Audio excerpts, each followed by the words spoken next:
God. Magandang umaga po sa ating lahat at binabati ko po ang ating mga bagong member ng ating Heaven's Herald Music Ministry. Palakpakan po natin ang Panginoon sa kanila pong buhay at patuloy po kayong magpagamit sa Panginoon. Tayo po ay full pack, nakatutuwa tayo sa Panginoon at ipinapaabot ko din po ang pagbati sa lahat po ng mga butihing ama na sa ating church ngayong umagang ito. Palakpakan po natin ang Panginoon. Let's give the Lord the best clap of praise. Dako na po tayo sa gagawin po nating pag-aaral ng salita ng Diyos. Alam ko naman na alam na ho natin itong mga important announcements natin na to, ng ating vision, ng ating mission. Siguro, gusto ko lang na bigyan siguro ng pansin sa taon ngayon ng 2026. No? Noong 2022, nilaunch natin yung ating drive na tinawag nating Pagsambahay, bawat tahanan, bahay-sambahan. Ano? Sa anniversary po natin, sa darating po na last Sunday ng August, ay ang pinakapunong abala po natin ay walang iba kundi si Pastor DM. Ang ating pong simulang gawin pa lamang, ngayon pa lamang ho, ay ihanda na ho natin yung ating mga pamilya na makadalo po sa nasabing anibersaryo. So our prayer is that on the 18th anniversary sa ika-18 taon ng pagdiriwang ng dakilang katapatan ng Panginoon, maging panalangin natin ay ang dambana ng pagsamba ng bawat pamilya ay ang bawat family members po natin ay maisama po natin sa gawain po ng Panginoon. Amen po ba? So that will be our prayers for the upcoming 18th year anniversary of God's faithfulness, that we might be able to raise the CJLS family altar. At sabi po doon, but as for me and my house, we will serve the Lord. Praise the Lord. So tayo po ngayon ay dadako po sa gagawin po nating pag-aaral ng salita ng Diyos. Pero bago po tayo nga pala dumako, ay humihingi po kami, magse-segue lang po ako ng mabilis na ngayon pong linggo pong ito ay isama po ninyo sa panalangin si Sister Ruby. On this coming Wednesday po, wala po kasi kami na noon, i-admit na po kami sa PGH. So, hindi nyo na po siya may papanalangin noon. Pag-pray na po natin na lang siya ngayon. At Thursday po, she will be having her surgery. Kami pong mag-asawa ay nagpapaabot po ng aming pong pasasalamat sa lahat po ng inyong mga panalangin at suporta.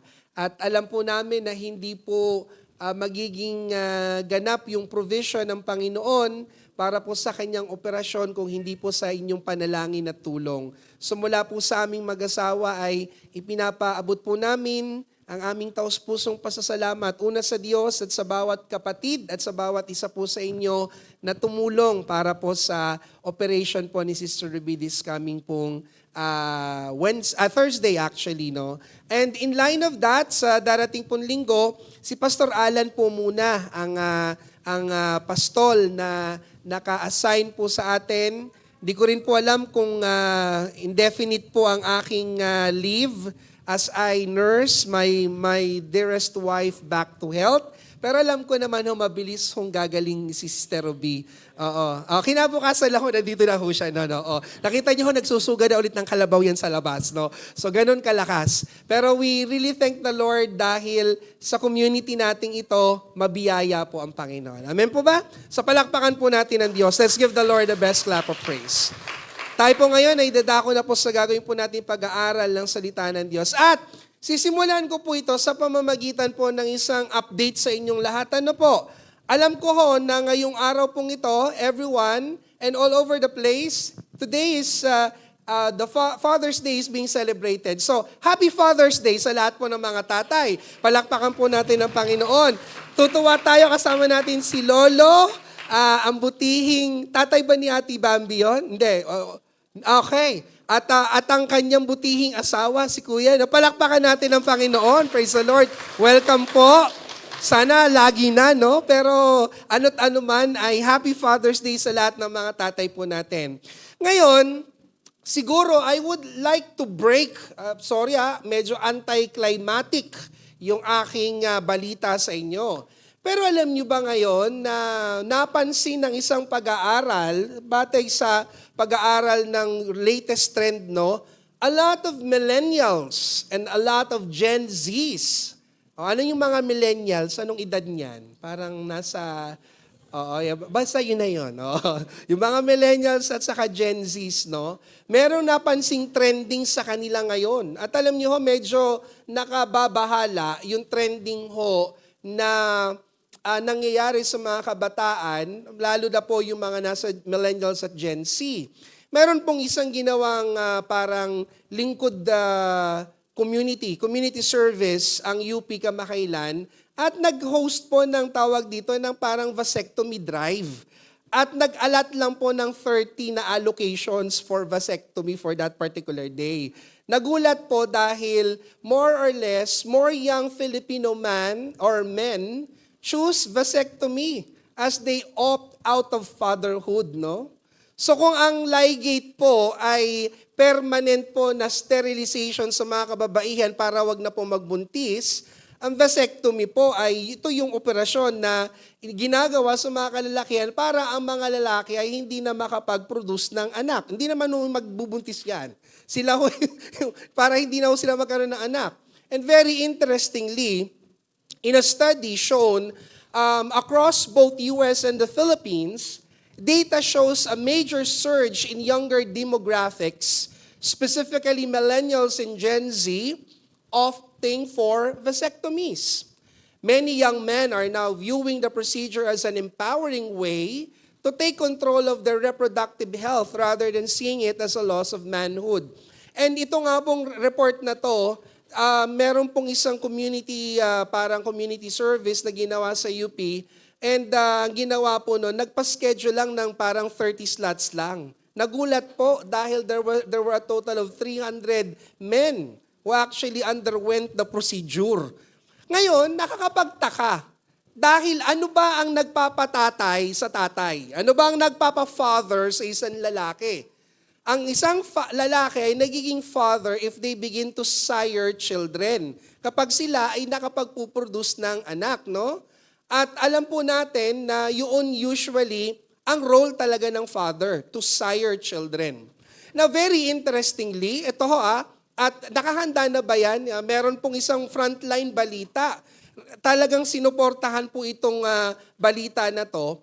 At tingnan po natin dito, frontline ng News 5. Meron po silang balita patungkol po dito sa vasectomy sa Gen Z. Let's view the video. Ayan. At saka yung audio. Ayan.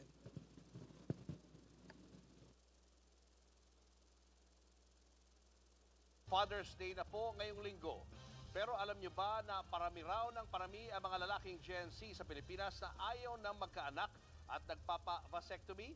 Hindi rin naman daw kasi kakulangan sa pagkalalaki kung gugustuhin nilang hindi na magkaanak. Nasa frontline yan si JC Cosico. Sa edad na 22 noong 2023, sumailalim na sa vasectomy si Brixter. Permanenteng birth control ito para sa mga lalaki. Second-year college student noon si Brixter na magpa-vasectomy. Desidido na raw siyang hindi magkakaroon ng anak. Bukod kasi sa mayroon siyang psoriatic arthritis, mayroon din siyang Marfan syndrome, isang kondisyon na nakakaapekto sa connective tissues ng katawan. Ang mga sakit na ito, nakuha raw ni Brixter sa kanyang ama.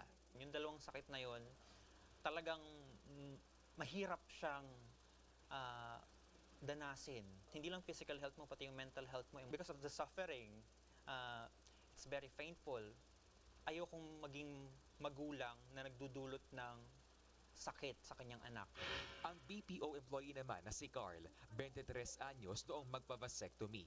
Pero hindi dahil may iniinda siyang sakit. Ang hirap kumayod para sa trabaho and at the same time, ang hirap mag-sustain ng buhay. Mababa rin yung salary natin. What more kung meron din tayong anak or meron ka pang anak na binubuhay. Bukod dito, gusto rin daw ni Carl na magkaroon ng sexual freedom. Ang vasectomy ay isang surgical procedure kung saan ginugupit at sineselyuhan ang vas deferens.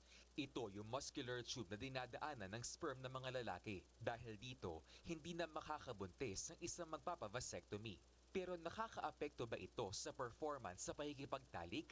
Ayon sa eksperto, You don't know what an AI work management platform is? Yikes. Here's 3 new AI-powered changes to the Erection, hindi yan maaapektuhan. Walang magbabago sa seminal fluid na lumalabas. The orgasm will still be there. The only thing that will happen is hindi na makaka-buntis yung seminal fluid. Okay? Because wala nang sperm cell content. The pleasure will still be there. sabi pa ni Dr. Bautista, hindi nito mababawasan ang pagkalalaki ng isang pasyente. It's a stigma na laging akala ng iba, kinakapun ka. Hindi, walang effect when it comes to the strength of being a man. And, di ba, mas macho ang isang lalaki na nagpaplano ng tama para sa pamilya niya. Ayon sa Commission on Population and Development o CPD, tumaas ng halos 53% ang bilang ng mga nagpapavasectomy noong 2024 kumpara noong 2023 base sa datos ng DOH. Bukod sa mga millennial, kapansin-pansin din daw para sa mga doktor ang dumaraming Gen Z na sumasailalim sa ganitong operasyon. I think there is that growing shared responsibility among men. Kaya nakakatuwa rin isipin na in our generation, lalo na sa mga younger generation, there is that recognition that they are shared in those responsibilities for family planning. Tingin naman ng isang sociologist, sumasalamin ito sa pagbabago ng pananaw ng mga kalalakihan sa lipunan. Ang matagal na naiugnay ang pagkalalaki sa kakayahang magkaroon ng anak. Nakikita nila ito bilang paraan ng pagiging mas responsable sa kanilang kapareha, sa kanilang kalusugan. Sa huli, para kina Drexler at Darl, ang pagiging isang tunay na lalaki hindi nasusukat sa pagkakaroon ng anak. Ang totoong lalaki ay alam ang kanyang mga responsibilidad, ang kanyang lakas at kahinaan. Kasi kung pipilitin mo na magkaroon ka ng biological legacy, which is a child, that child will face a world full of uncertainty. Okay? So hindi siya magandang option. Yun naman yung pinaka-pinakal ng buhay mo kapag ka nagkaanak ka. Seeing a man pursue his goals for his family. Sobrang nakakamacho na siya. Sobrang ganda tignan ng isang pamilyang nagbigay at nag-isip talaga na gusto nilang plano para sa pamilya nila. Nagbabalita mula sa Frontline, JC Cosico News 5. Okay, off na natin, ano? Ay, wala kayong kayo, ha? So nakita natin, yan yung current na trending, ano? At, well, what makes a man a father is their capacity to sire children. Sabi din po ng isang, a variety of societal and personal shifts are driving this growing trend, ano? So meron pong tatlo na nasa pinakamataas. Una po, yung financial and economic pressures daw, sabi. Raising a child is more expensive than ever. Many young adults are prioritizing financial independence and stability, citing the steep cost of raising a family in an unstable economy. Parang ngayon, parang ang usapan, practical na, no? Kaya mapapansin nyo, marami sa mga kabataan, hindi usapin ngayon, dati nung generation ko, ang topic noon, love eh. Ngayon, ang pinaka-topic, career.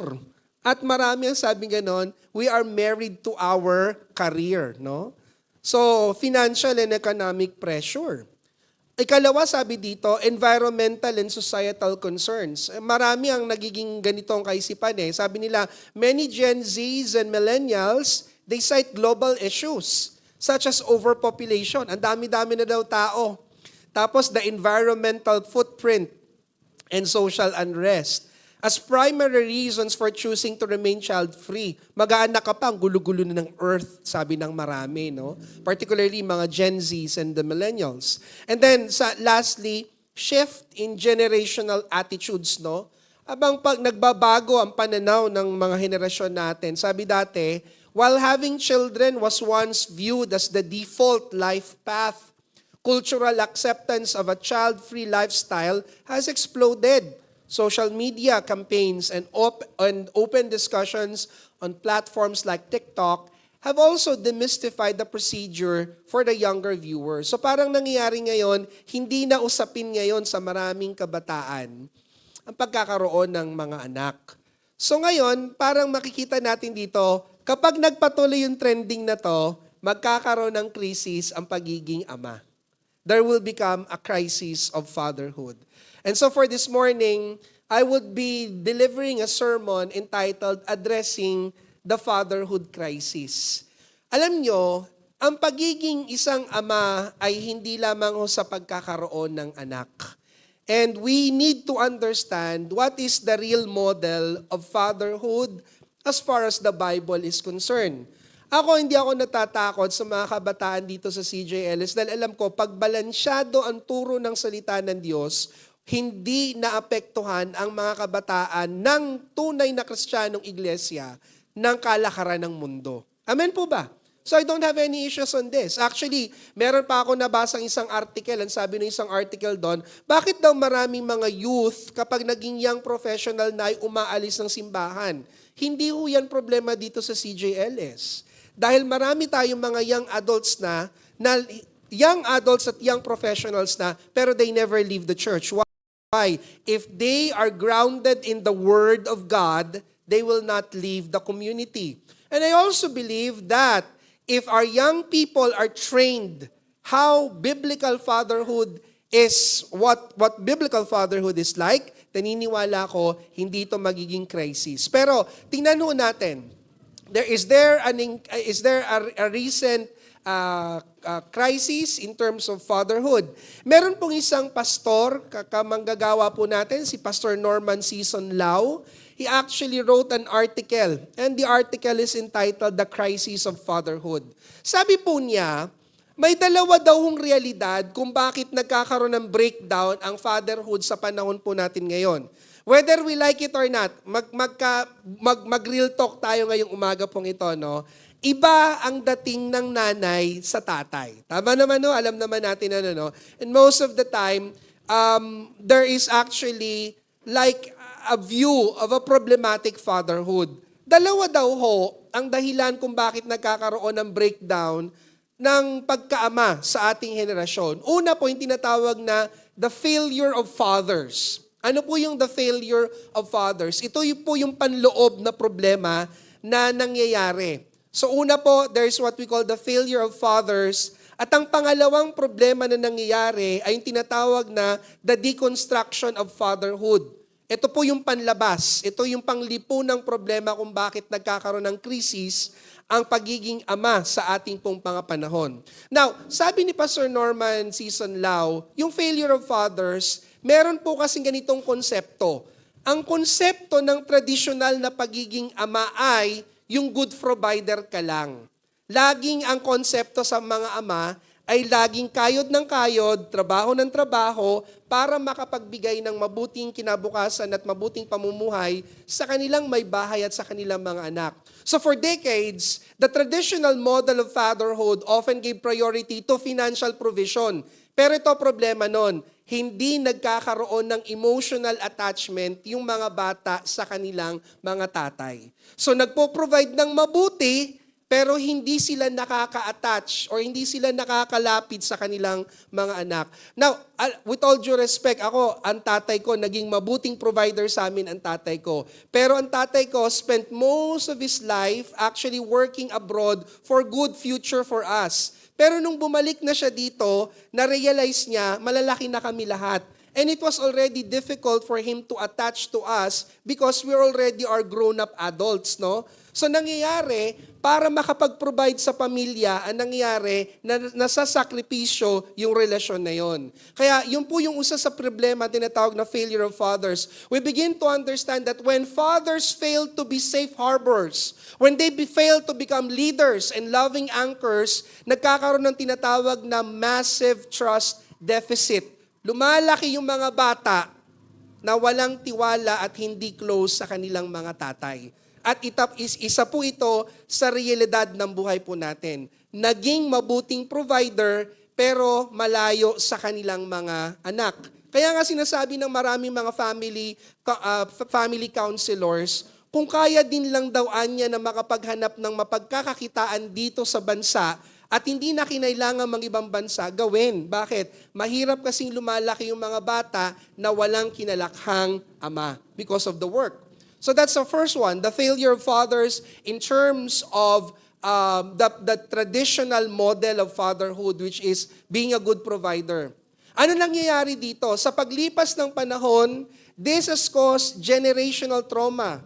We begin to see emotional absenteeism. Children growing up without having their fathers with them.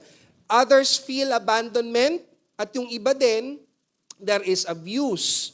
At anong nangyayari? Nag-iiwan ito ng malalim na sugat sa bawat pamilya, whether we like it or not. These are the internal failures of father. Ngayon, ang nangyari, dahil sa merong ganitong problema, nagkaroon na ng tinatawag naman na deconstruction of fatherhood. Nire-redefine ngayon ng lipunan kung anong klase at uri ang mabuting pagkaama. And when we look at the deconstruction of fatherhood, father failure gave the culture the ammunition to deconstruct fatherhood. Ngayon, parang sinasabi, ano na ngayon ang larawan ng isang mabuting ama? At ang nagbibigay ngayon ng definition na yan ay ang lipunan. So much so na nangyayari, yung deconstruction na yan, naiiba na ang pananaw tungkol sa role ng isang father. So minsan na nangyayari, ang tingin ng marami, ang tatay, barkada na lang.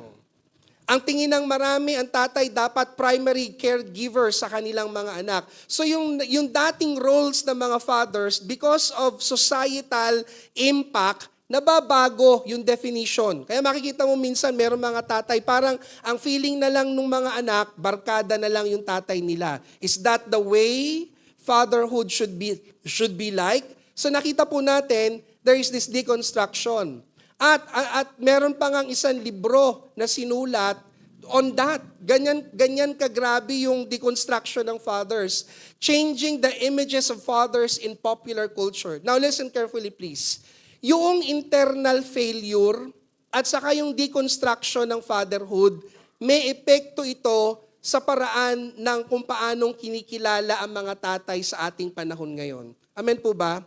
Meron pong isa sa pinaka-practical na approach nito, actually baka magulat po kayo, may ilang mga grupo na ayaw nilang tawaging ang Diyos na Ama dahil sila ay na-trauma sa kanilang mga tatay. So meron pong tinatawag na yun yung tinatawag na internal failure that brings about the deconstruction. Many feminists, marami pong mga grupo, ang ayaw tumawag sa Diyos ng Ama. Bakit? Kasi sila na-trauma sa mga tatay nila, hindi nila matawag ang Diyos na Ama dahil sobra silang na-trauma sa kanilang mga tatay. So nakita po ninyo, may impact po ito. So we begin to understand that this is the reality of the crisis that we have right now in terms of fatherhood. At ano ngayon ang pwedeng gawin ng ministeryo, anong pwedeng gawin ngayon ng iglesia upang ang krisis na to na nadaranasan tungkol sa pagiging ama ay magkaroon ng pagtatama sa ating panahon. And so what we're going to do, we're going to work on a Bible character this morning. And if you have your Bibles with you, I'd like you to open with me in Judges chapter 11. May 4 na bagay po kung gustong ibahagi sa inyo ngayong umaga pong ito. At idinadalangin ko po na nawa matutunan po natin, lalo na po sa mga tatay na narito, ano nga ba ang halimbawa ng isang mabuting ama? At paano magiging mabuting ama sa liwanag ng salita ng Diyos? Can I hear an amen? Pwede ba nating palakpakan ng Panginoon? Yung pong malakas sa palakpak sa Diyos na buhay. 4 na bagay. Paano po natin tutugunan ng krisis ng pagkaama sa panahon po natin ngayon?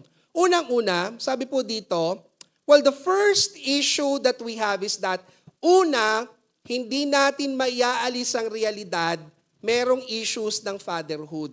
Walang perpektong ama. Amen po ba? Walang ama na hindi nagkakamali. Lahat ng ama may flaws. So number 1, if we are going to address the fatherhood crisis, the first thing that we have to understand is this.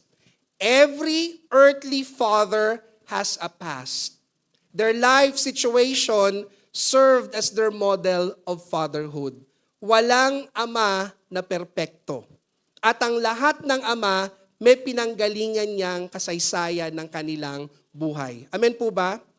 Now, tingnan po natin sa buhay po nitong character na to, from Judges chapter 11, ang pangalan po niya ay si Jephthah. Tingnan po natin, ang sabi po dito sa Book of Judges, mga hukom, sa 11 kabanata. Si Jephthah na taga Gilead ay isang matapang na mandirigma. Si Gilead ang kanyang ama at ang ina niya ay, ano po ang kanyang family background? Ang kanyang ina ay isang babaeng nagbebenta ng panandaliang aliw. So doon pa lamang po, makita nyo na ho, may impact na to kaagad doon sa character ng tao, ni Jephthah. Tingnan nyo po dito, may iba pang anak si Gilead sa kanyang tunay na asawa. At nang lumaki ang mga ito, anong ginawa? Pinalayas nila sino? Si Jephthah. Sinabi nila, wala kang mamanahin mula sa aming ama sapagkat ikaw ay anak sa labas. Kaya, ano nangyari? Umalis si Jephthah at nanirahan sa Tob, doon ay nagbuo siya ng pangkat na mga taong itinakwil din ng lipunan at sama-sama sila sa ano ng trabaho nila? Pandarambong. So nakita ninyo, hurt people, hurt. So hindi natin pwedeng ilabas yung realidad na lahat tayo ay merong pinanggalingang nakaraan. Meron tayong mga bagay na hindi na mababago sa ating pagkatao at yon ay bahagi na ng ating kasaysayan. So we begin to understand every earthly father has a past, their life situation served as their model for fatherhood. No father is perfect. Nakita natin dito si Jephthah. Now, kung titingnan po natin, pinakita ko lang po kung tagasan po si Jephthah. Taga Gilead po siya, no? Tingnan pa po natin kung anong epekto nito sa buhay ni Jephthah. Pagkalipas ng ilang panahon, siguro maging mahusay na mandirigma, naging mahusay na mandarambong itong si Jephthah. Lumipas ang ilang panahon, nilusob ng mga Amonita ang Israel. Dahil dito si Jephthah ay ipinasundo mula sa lupain ng Tob ng mga pinuno ng Gilead. Sinabi nila, ikaw ang manguna sa amin sa pakikipaglaban sa mga Amonita. Ano yung personal na damdamin ni Jephthah? Sumagot si Jephthah, hindi ba't nasusuklam kayo sa akin? Kaya ninyo ako pinaalis sa Gilead? Bakit lalapitan ninyo ako ngayong nahaharap kayo sa panganib? So hindi nyo mayaalis yung realidad na merong nakalipas si Jephthah. Tama po ba? Hindi niya pinili na magkaroon siya ng ganong klaseng ina, pero merong naging impact yon sa buong pagkatao ni Jephthah.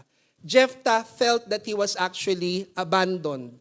Jephthah felt that he was actually looked down because of his heritage. Kaya makikita po natin dito, walang tao, whether father, mother, or anyone, is totally perfect.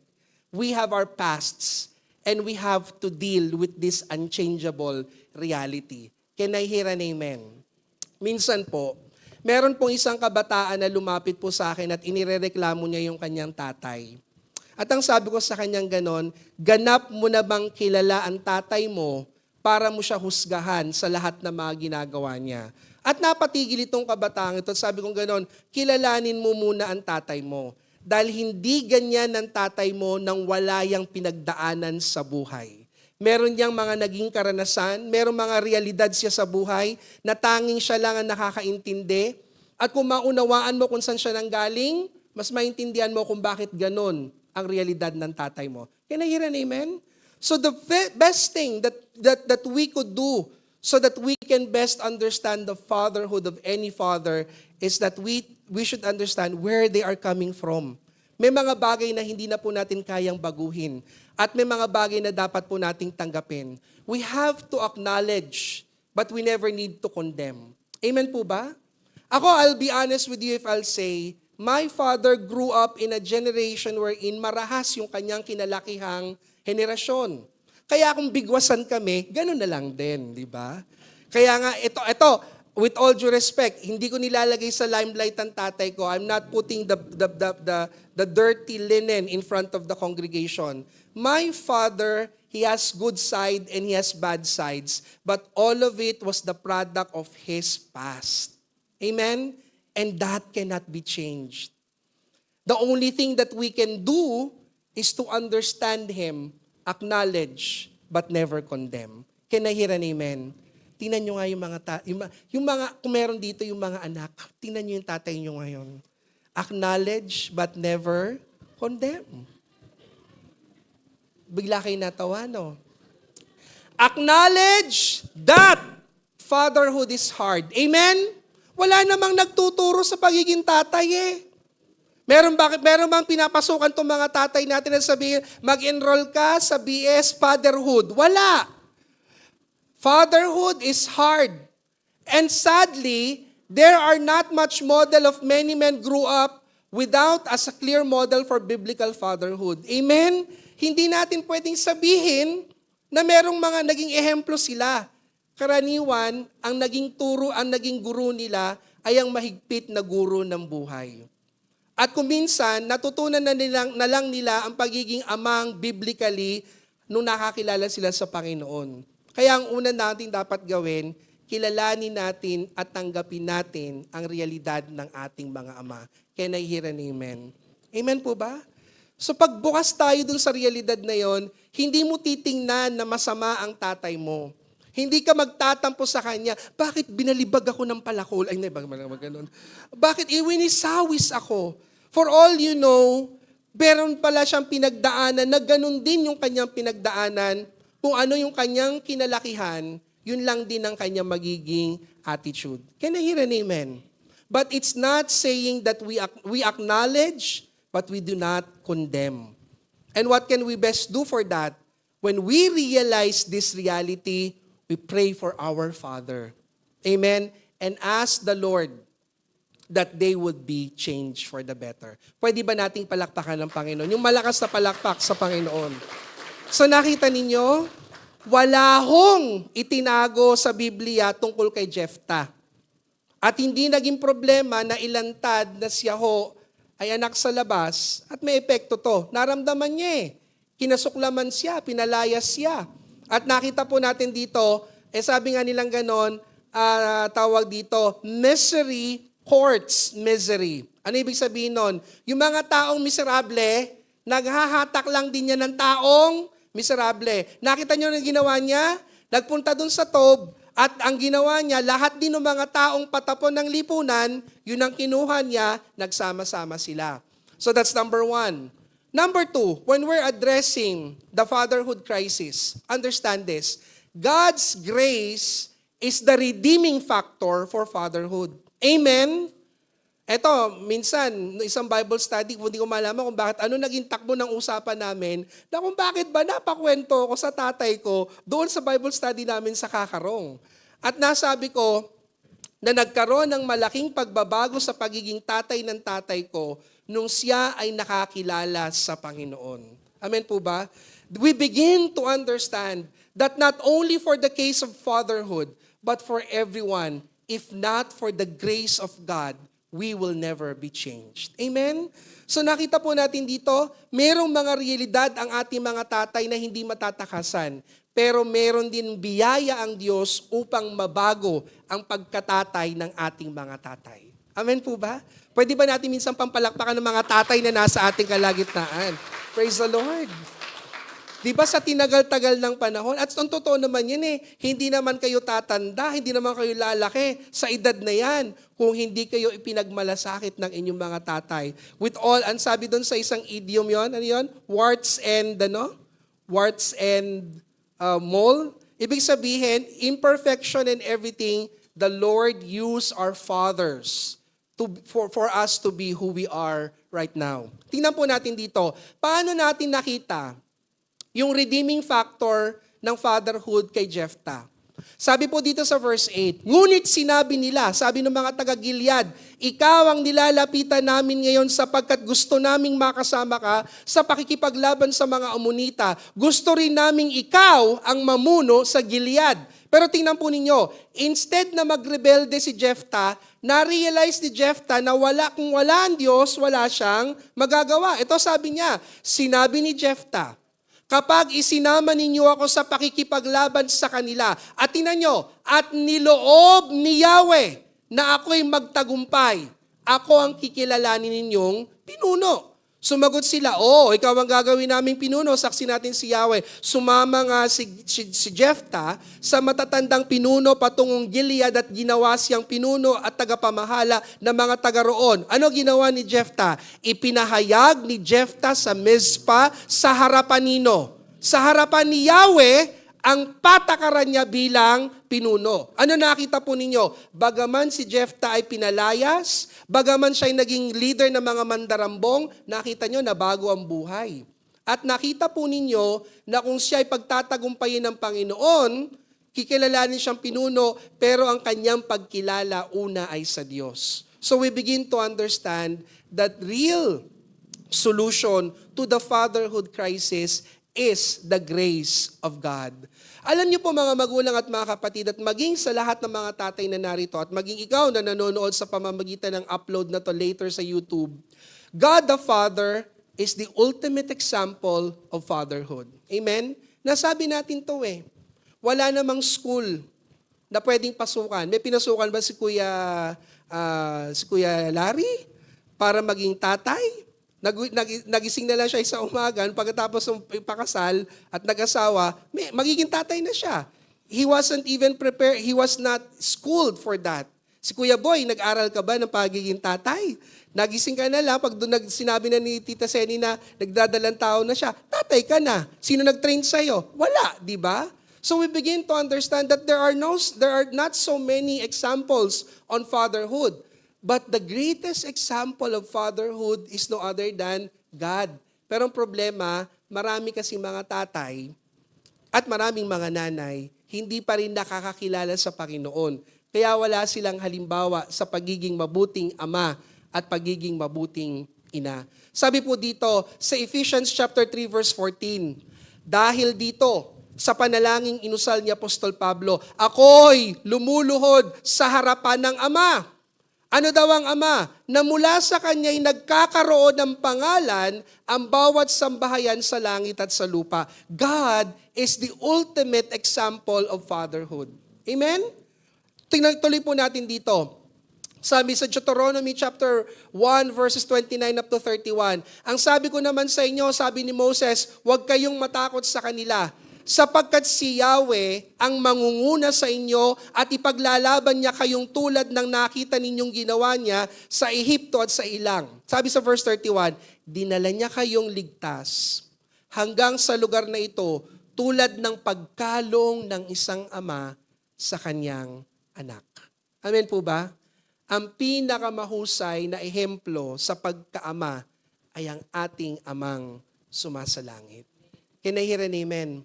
And that is why it's very important that fathers should get to know the Lord so that they can lead their family to the Lord.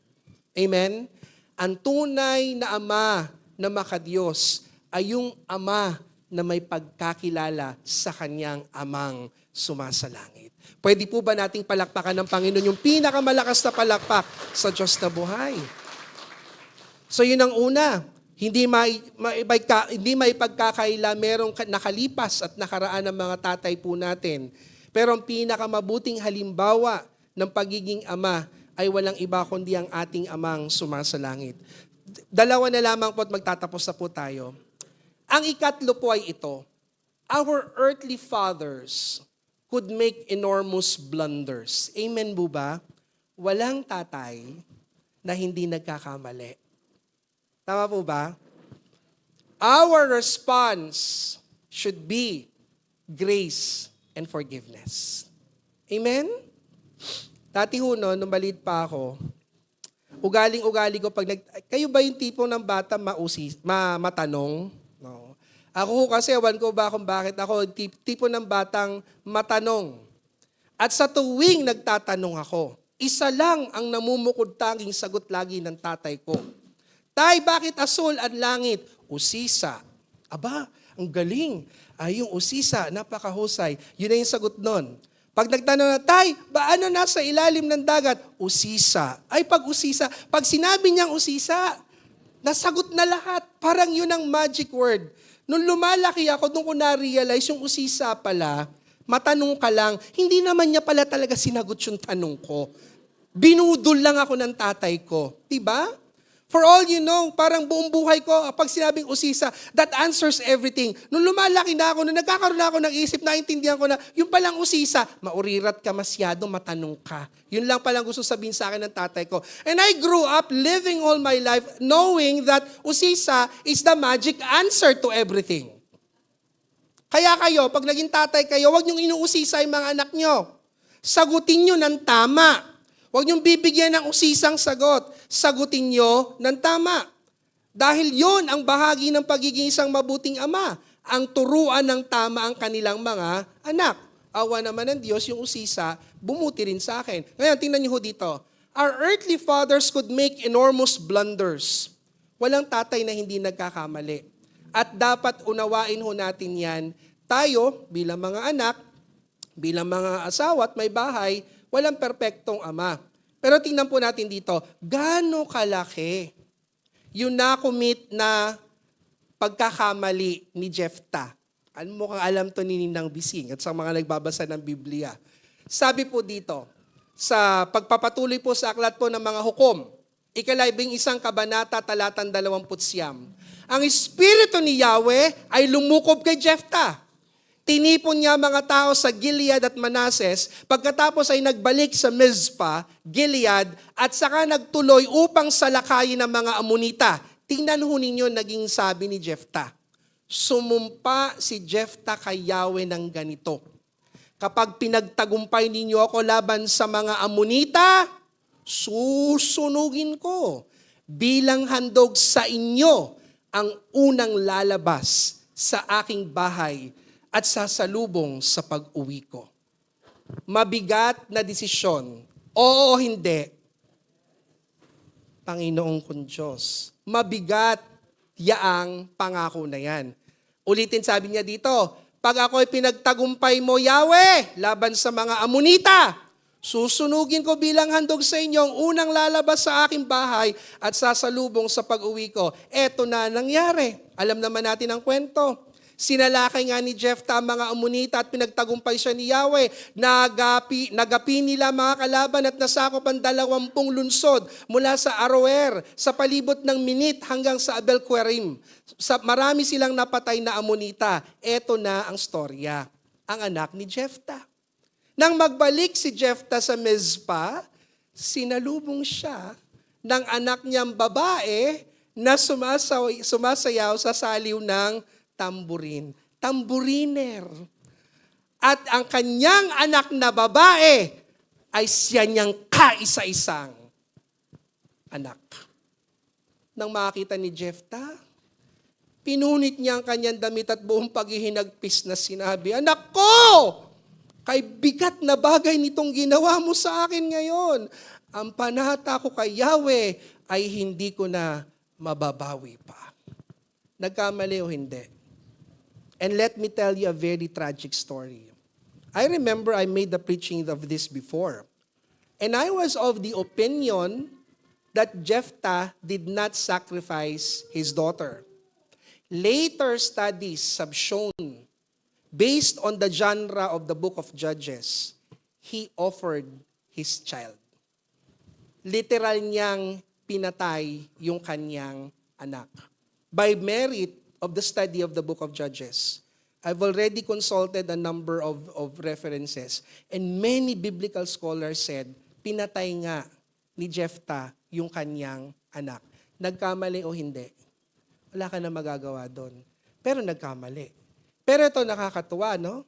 Pag binasa nyo sa Hebrews chapter 11, mababasa nyo ang pangalan ni Jephthah sa listahan ng mga heroes of faith kahit sa ginawa niyang hindi tama. Hindi ko alam kung paano siya pinarangalan sa Hebrews chapter 11 dun sa Hall of Faith. But what he did was not right. He offered his daughter. That was a wrong decision. But no father does not commit an error. Tama po ba? Walang ama na hindi nagkakamali. Lumaki po kami sa isang henerasyon na ang tingin sa tatay ay parang puon. Hindi pwedeng tanungin, hindi pwedeng questionin. Dahil ang tatay ko din ay lumaki sa isang henerasyon na hindi rin pwedeng tanungin ang lolo ko. At makikita ninyo, generational problem yan. Ngayon sa panahon natin, para hindi nagkaroon ng ganong klaseng krisis, ang intindihin natin, walang ama na hindi nagkakamali. At dapat ding sabihin ng mga ama, magkaroon din ng humility na tanggaping nagkakamali din sila. Can I hear an amen? Alam niyo kung bakit maraming mga bata hindi malapit sa tatay? Kasi yung ama, hindi maramdaman ng mga anak na genuinely sorry yung tatay sa kanila. Siguro sabihin ng maraming tatay, ako na nga nagtatrabaho, ako na everything. That's not the way it should be. Because a fault is a fault. And we have to understand that no father is not erring. Walang ama na hindi nagkakamali. Isa lang ang hindi nagkakamali, ang amang sumasalangit. Can I hear an amen? Pwede ba nating palakpakan ng Panginoon? Yung malakas sa palakpak sa Diyos na buhay. Kaya believe ako dun sa mga tatay na marunong humingi ng paumanhin sa kanilang mga anak. Pag lumaki yung mga batang yan, hindi rin mahirap sa kanila ang humingi ng paumanhin at kilalaning nagkamali sila. Bakit dito sa Pilipinas, anong ikalabing isang utos? Huwag kang pahuhuli. At ang ikalabing dalawang utos, pag nahuli, huwag kang aamin. Saan natututunan yan? Sa tatay. Diba? Karaniwan sa tatay yan. Kaya may kantangan na ngayon, it wasn't me. It wasn't me. Huli na sa akto. Hindi ako yan. We grew up in that type of mindset that fathers are beyond correction. That is not true. True fathers know when they are wrong. And they also know when to say sorry. Amen? Amen ba mga tatay? Bakit si Brother Larry lang? Ulitin ko, yung mga tatay dito, marunong ba kayo mag-sorry? Salamat sa dadalawa. Bahala na talaga si Jesus sa inyo. Yan yung problema natin eh. So we begin to understand, ito sabi ko po dito, for those who experience, listen, we're about to end. For those who experience the failures of fathers, may mga problema talaga na nagaganap. Let us not allow our fathers' past failures to determine our present, or to define our present and determine our future. Kung may pagkakamali man sila, hindi yan dapat ang magdikta ng kasalukuyan natin at magiging hinaharap natin. Tama po ba? Because our response would be grace and forgiveness for them. Can I hear an amen? Palagay ko, I'm not putting my father on the spot here, pero let me just say this. Before our father died, ako, si Roger at si Marlo, he realized nung naging mananampalataya siyang Kristiyano na hindi naging mabuti ang pagpapalaki niya sa amin dahil naging marahas siya. Minsan, isang beses pagbalik niya galing sa ibang bansa, alam nyo, gaano katotoo ito? Kami, pag dumarating yung father ko, ang tanong namin sa nanay ko, kailan yan aalis? Sabihin ng nanay ko, ano ka ba naman? Hindi pa nakakatagal. Nagbabakasyon pa lang, palayas na kagad. Oh, kailan naalis yan? Yun ang tanong namin. Dahil nga lumaki kaming malayo ang loob namin sa kanya. Pero dumating yung isang panahon na nakakilala siya sa Panginoon, na born again siya doon sa Saudi. Pagbalik niya nung minsan, alam niyo ginawa, inisa-isa niya kaming kausapin. At doon sa ginawa niyang pagkausap sa amin, inisa-isa niyang humingi siya ng paumanhin sa lahat ng mga bagay na ginawa niya sa amin. At kung yun ay nakasakit sa amin, masumpungan namin sa aming puso na mapatawad namin siya. And you know what? That is what we call inner healing. That changed our relationship with our Father forever. That sorry made everything well between us and our Father. And to this day, wala kaming regret na patawad na namin si tatay. Nagpapasalamat kami sa buhay niya at naniniwala akong siya'y naging mabuting halimbawa ng pagkaama. Kung naging tatay din ako, I would have never wanted any other father other than him. And so what is our response to the failures of our fathers? Let us not allow our fathers' past failures to define our present and even to determine our future. Can I hear an amen? And so you begin to understand, fatherhood is never easy. Fatherhood is very difficult, especially when the difficulty of the father is when they have pride. Alam natin, the ego ng mga father is very big. Sabi ko din dito, for the fathers, and this is the message for the fathers as we end this morning. For the fathers, let us look past the fractures of the past and the current deconstruction of fatherhood. Instead, here is my prayer. Let us take courage to be a father today, knowing that when a father chooses to lead his family with humility, with strength and love, he doesn't only change the home, he changes the future of the family. Amen? Kaya nakita ninyo, sabing ganun sa aklat ng Josue 24:15, sino nagsabing para sa akin at sa aking sambahayan, maglilingkod kami kay Yahweh? Yung babae ba? Hindi. Ang sinagsabi nun, si Josue. Nung nabago si Josue, nabago yung buong pamilya. Amen? Anong sabi dun sa Gawa 16, doon sa jailer? Noong nakita noong jailer na bukas lahat yung mga tarangkahan ng kulungan, papatay niya na yung sarili niya, nagpakita si Apostol Pablo, sabi niya, huwag mo saktan na yung sarili. Sabi niya ganon, Ginoo, anong dapat kong gawin para ako ay maligtas? Ano sabi ni Apostol Pablo? Acts 16:31, manampalataya ka sa Panginoong Hesus, ikaw at ang iyong sambahayan ay, hindi sa nanay sinabi.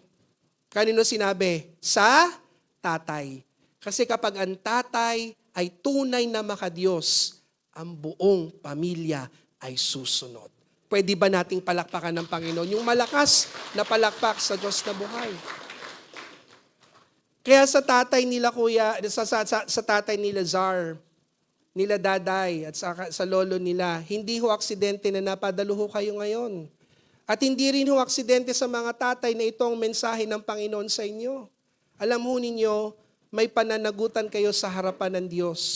Hindi lamang ho buhay ninyo ang tangan ninyo. Meron hong mga buhay na umaasa sa inyo at may mga buhay na lalaki sa pamamagitan po ninyo. Hindi pa huhuli ang pagkakataon para maiayos nyo ang inyong pagiging tatay. Amen po ba? Hindi ho yung internal failures ang magdidikta. Hindi rin ho yung deconstruction of our time. God alone is the perfect example of fatherhood. Can I hear an amen? Lastly, at magtatapos na po tayo dito. If you want to address the fatherhood crisis, God is the father to the fatherless. Amen? Ngayon, sinasabi niya siguro, Pastor, wala po akong kinalakhang tatay. Pastor, meron po akong issue sa tatay ko. Gusto kong sabihin, kahit ano pa man ang iyong relasyon sa tatay mo, nakalipas o sa kasalukuyan, alalahanin mong ang Diyos ang siyang ating amang sumasalangit. Amen po ba? Sabi sa Matthew chapter 6, ano turo ng Panginoong Hesus? Sa ganitong paraan kayo manalangin.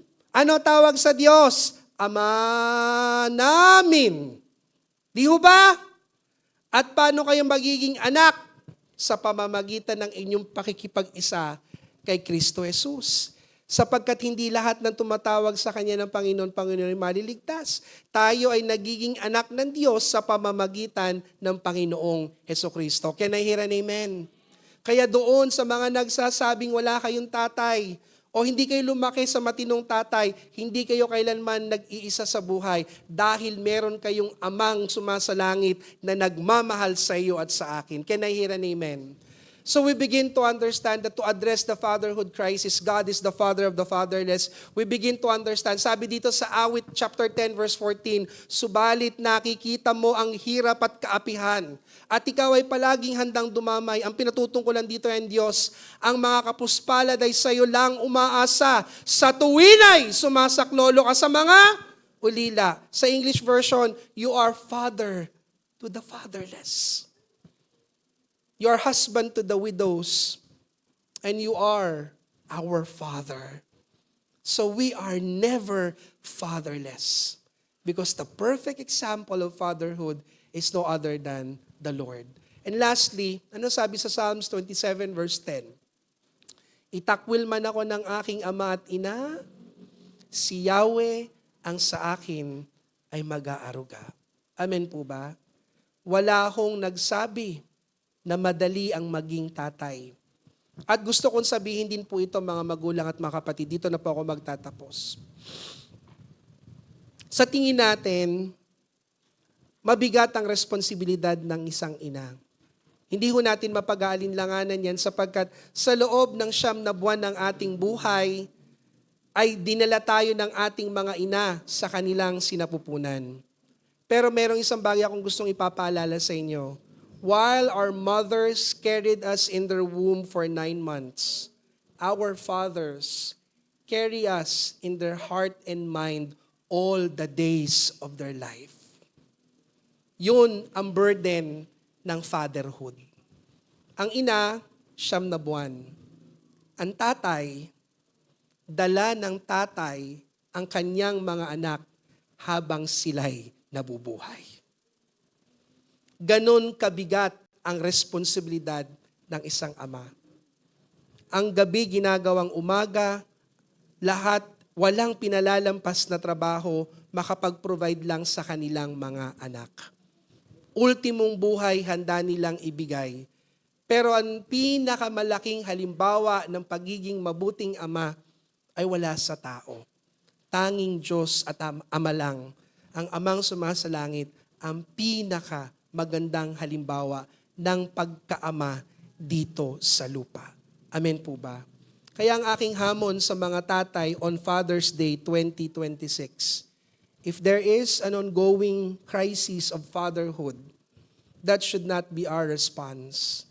Our response should be, our perfect example of fatherhood is found in God alone. Can we give the Lord the best clap of praise? Palakpakan po natin ang Panginoon. Hallelujah. And all my life you have been faithful. And all my life you have been so, so good. With every breath that I am able, I will sing of the goodness of God. Once again, let us say, and all my life, Lord, and all my life you have been faithful. And all my life, Lord, say, and all my life you have been so, so good. With every breath that I am able, when I will sing of the goodness of God. Once again we say, all my life, Lord, hallelujah. And all my life you have been faithful. All my life, Lord, hallelujah. And all my life you have been so, so good. With every breath that I am able, but I will sing. And for the very last time, all together, let us declare the goodness of God all my life, Lord. Hallelujah. And all my life you have been faithful. All my life, Lord. Hallelujah. And all my life you have been so, so good. With every breath that I am able, and I will sing. Can you sing the bridge? Let us sing the bridge. Hallelujah. Your goodness is running after me. Sing to the Lord right now. Your goodness is running after me. When my life laid down, I surrender now. I gave you everything. Your goodness is running after. Once again, sing the praise and sing to the Lord.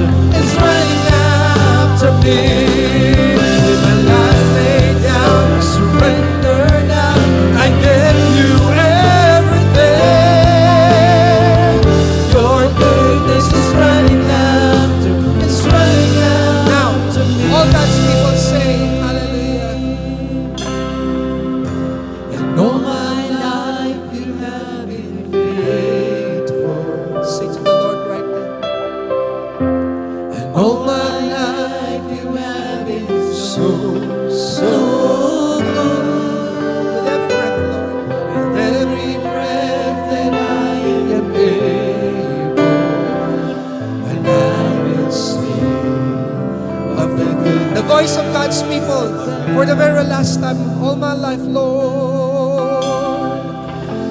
And all my life you have been faithful. Let's close in prayer. And all my life you have been so, so good. With every breath that I am able, I will sing of the goodness of God. I will sing of the goodness of God.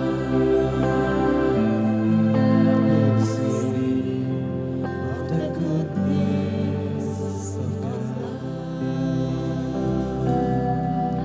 Yes, Lord. Hallelujah. Tayo po ay manalangin. Panginoon, maraming salamat po sa umagang ito. Thank you, Lord, for enabling us to rest in Thy presence this morning. Salamat po, Lord, sa malakas na pagkilos na inyong pong banal na presensya through your words. Totoong kami po ay na-remind, totoong kami po ay alalahanan that you are our great Father in heaven. Salamat po, Panginoon, sa katotohanang wala na po kayong bagay na hindi kayang ibigay sa inyong mga anak sapagkat naibigay na po ninyo ang inyong kaisa-isang anak sa amin.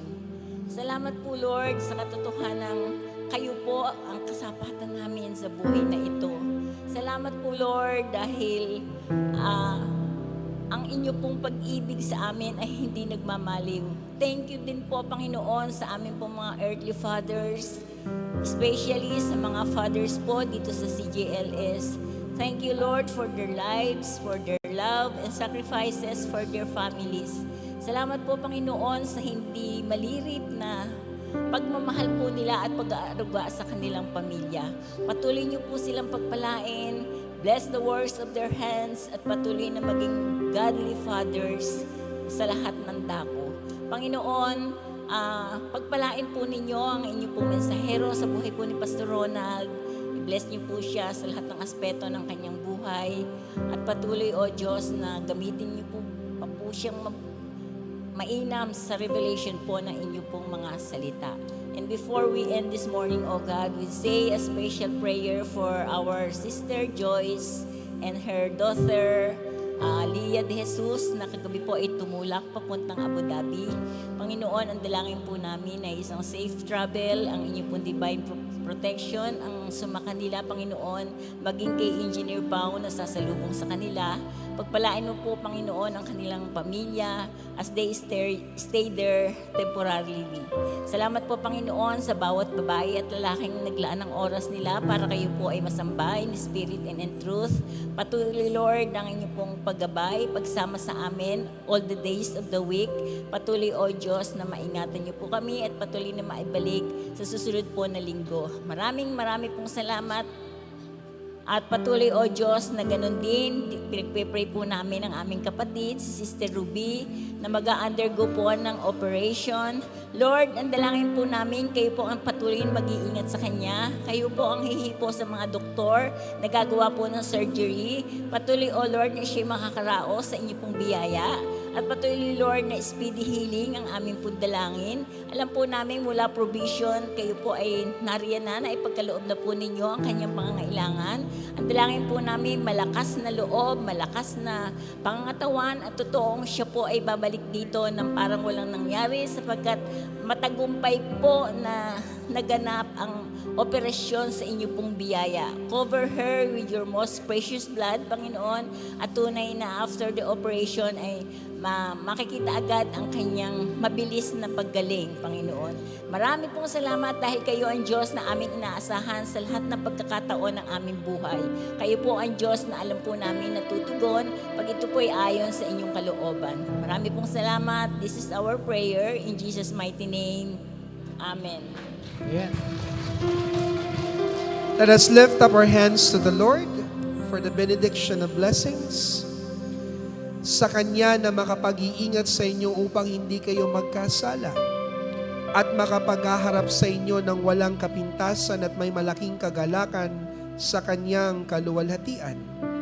Sa isang Diyos na ating tagapagligtas, sa pamamagitan ni Jesucristo na Panginoon natin. Sa Kanya ang kaluwalhatian, kadakilaan, kapamahalaan at kapangyarihan mula pa noong una, ngayon at magpakailanman. At bilang ministro ng Ebanghelyo, ay aking binibigkas na inyong tanggapin ang pagpapala ng Diyos Ama. Sumainyo ang pag-ibig ng Panginoong Jesucristo na siya nating Panginoon at tagapagligtas, at mamalagi kayong tuwina sa kapangyarihan ng banal na Espiritu Santo. Humayo kayong pinagpala, humayo kayo sa pagkakilala na kayo ay anak ng Diyos. Kailanman ay hindi niya kayo iiwan ni pababayaan. Sa pangalan ng Panginoong Yesus, ang lahat ay sumigaw at magsabi ng Amen at Amen. Pagpalain po kayo ng Panginoon. Happy Father's Day and may the Lord be with you all throughout the week in Jesus' name. God bless po. Pagpalain po kayo ng Panginoon. Hallelujah. God bless po.